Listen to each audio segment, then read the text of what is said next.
Pavargote malkas skaldyti kirviu? Norite atlikti tai greičiau ir lengviau? Norime pasiūlyti įrankius skirtus malkų skaldymui. Siūlome 2 malkų skaldytuvus – vertikalui ir horizontalui.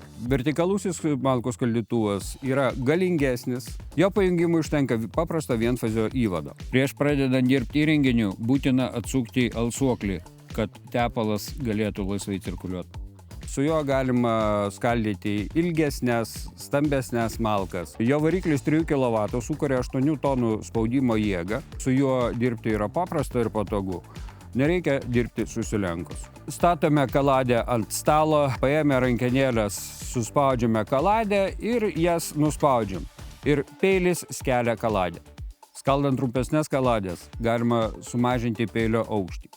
Įrenginys skirtas skaldyti kaladės iki 30 cm diametro ir 50 cm ilgio.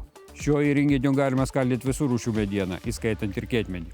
Antroji malkų skaldyklė yra horizontali, ji sukuria 7 tonų spaudimo jėgą. Jie galima skaldyti malkas iki 30 cm diametro ir 52 cm ilgio. Su jie dirbti patogu todėl, kad tokių kaladžių nereikia kelti į viršų, jas tiesiog apačioje padedat, paspaudžia 2 mygtukus ir volia, gaunam rezultatą. Norint išsanuoti šias malkų skaldyklės arba gauti daugiau informacijos apie jas, kviečiame užsukti į įrankis.lt.